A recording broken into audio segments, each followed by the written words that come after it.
Umaga, kayo na po sa ating lahat mga kaibigan. Welcome back po sa ating channel. At isa na namang video ang ibabahagi po natin sa inyo lahat mga kabalita. No? Pero bago yan, sa mga hindi pa po nakasubscribe sa ating Kabalita TV mga kaibigan, ay pag-subscribe naman at pindutin po natin ang ating bell icon upang updated po tayo sa lahat ng ating videos mga kabalita.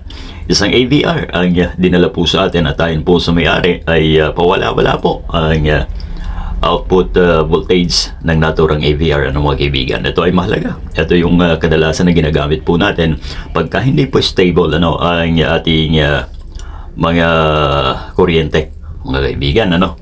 So linisin muna natin upang hindi tayo mapagalitan.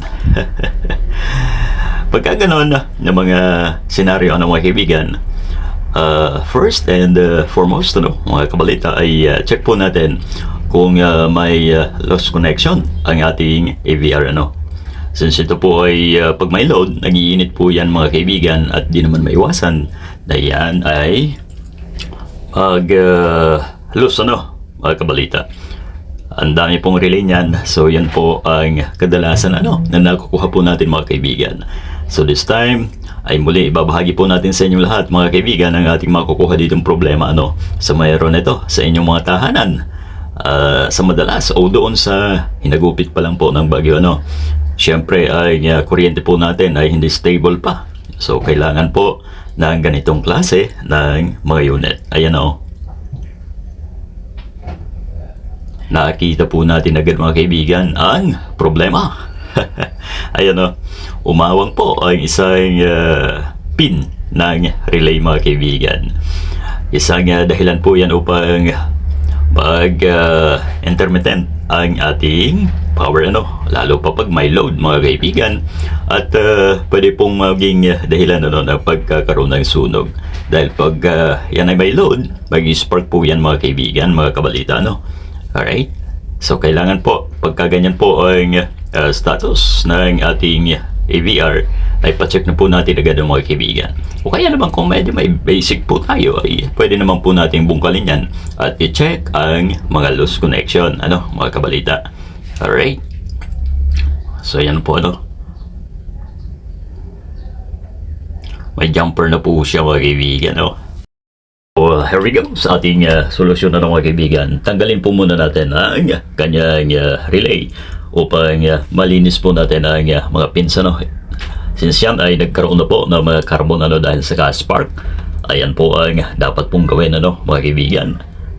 Ayan kiskisin po natin ang mga pins para nang sa ganon ay rest assured mga kaibigan upang hindi bumalik sa atin agad. Baka naman mura tayo ng may-ari at sabihin ay gawa na tapos biglang nasira ulit. So yun po ang mga technique na dapat po natin gawin mga kabalita. Pagkalinis po natin ay saka na po natin yan ikakabit mga kaibigan upang i-test ang ating unit.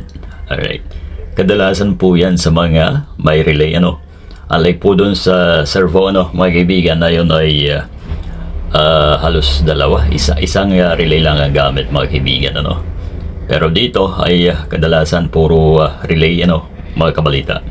Ayan, linis mamaya ay isasalpak po natin mga kabalita Uy, nagpapasalamat po pala tayo sa lahat mga kaibigan natin na ayun kahit paano ay nakilala po tayo dun sa ating shorts at marami po ang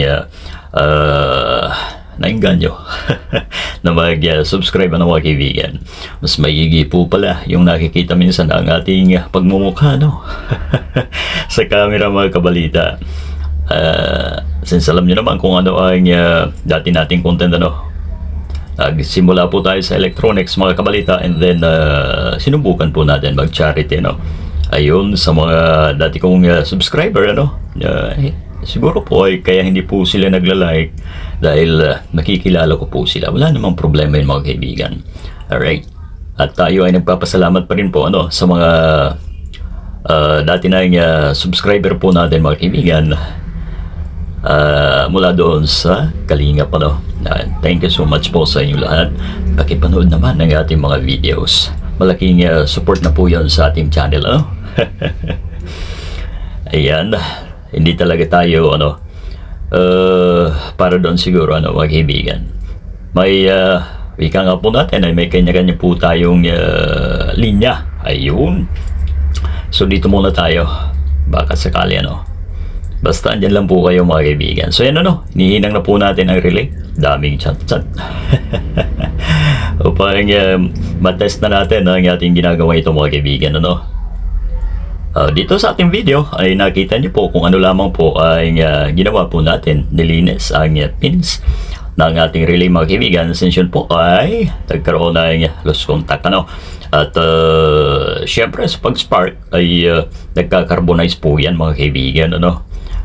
Yan yung isa sa mga technique ano, pagka mag-troubleshoot po tayo ay site po muna natin tingnang maigi. Di ba yan naman po ang nakalagay ano, nung tayo ay nagka-college pa mga kaibigan. Nag-college ba tayo? Alright, site muna ano, mga kaibigan, sa pamamagitan po ng pag-site. Yung vision po natin ang gagana muna. No? Hindi po muna natin kailangan ng mga multi-tester mga kaibigan. Dahil doon po ay makikita po natin kung may loose connection, may sunog. Yun. So ito na, binabalik na po natin ang board. At mamaya po ng kaunti ay atin na pong isa lang ano, sa pag-test. Ayan o, 1, 2, 3, 4, 5, 6, 7. Oh. Relay, dami. Guys, ano? Alright. Mantakin yung relay yan guys. Dami. Sobra ano mga kabalita. So talagang pag may load ay hindi malayo na karoon ng lost connection ano mga kaibigan. Problema po ng karamihan ano, yung kuryente sa ngayon, lalong-lalo na po diyan sa amin sa Kabikulan ano, particular po diyan sa bayan po namin o sa lalawigan po ng Catanduanes.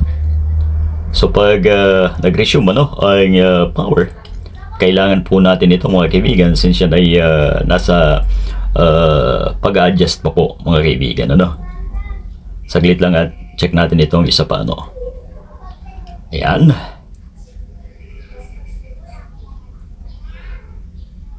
Okay na yan mga kaibigan at mamaya i-test na po natin ang ating unit ano, upang malaman natin kung goods na ba ito mga kabalita. Ito na mga kabalita at isasalang na po natin sa test ano, before po tayo maglagay ng screw sa ating board ano, para ma-check natin kung may abnormality pa ang ating mga indicator ano mga kaibigan. Ito na, check natin. Kanina po ay marami ang umiilaw dito mga kaibigan ano, yung overload. Yung alarm na yan, no? Ayun. Umiilaw po siya dahil may problema nga po ang ating APR, mga kaibigan. This time, ayun, no? Alright. So, tumaas na po ang ating voltmeter, ano, mga kaibigan. So, nangangahulugan na pwede na po ang ating unit, mga kaibigan, ano? Ayan. So dun po sa magagawi sa ating channel mga kaibigan na hindi po natin subscriber ano mga kaibigan o hindi follower ay follow nyo na at i-subscribe ang ating channel na ito mga kaibigan. Muli ang ating Facebook ay Val Jacob ano mga kaibigan at dito naman sa ating Kabalita TV sa YouTube syempre mga kaibigan ano. Ayan na. So screw na po natin ito mga kaibigan. Nailed na po ano ang ating unit. Alright, maraming salamat po sa inyong pagtutok mga kabalita. And once again, ayan, kung hindi pa po tayo karapat dapat na i-subscribe ng mga kabalita ay pakiiwanan naman tayo kahit isang like man lamang dyan. Ano? Malaking suporta na po yun sa ating vlogs ano. Ayan na.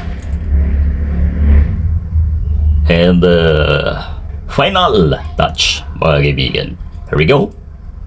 Plugin natin ulit ang AVR. So ito na mga kaibigan ang ating ginawang AVR. Ayun! Goods na po ang ating unit mga kaibigan. So sa ating plug na ito, ano po ang nakuha nating problema? Isang relay lamang po mga kaibigan na nag-loose ano, ng kanyang connection. Kaya naman nagkaroon ng abnormalities ang ating unit mga kaibigan ano, na kabalita. Alright? So, muli, thank you so much po sa inyo lahat mga kaibigan. Thank you for keeping me accompany sa ating vlog na ito mga kabalita. Huwag po nating kalimutan na i-like, please. Alright. Goods na po mga kaibigan.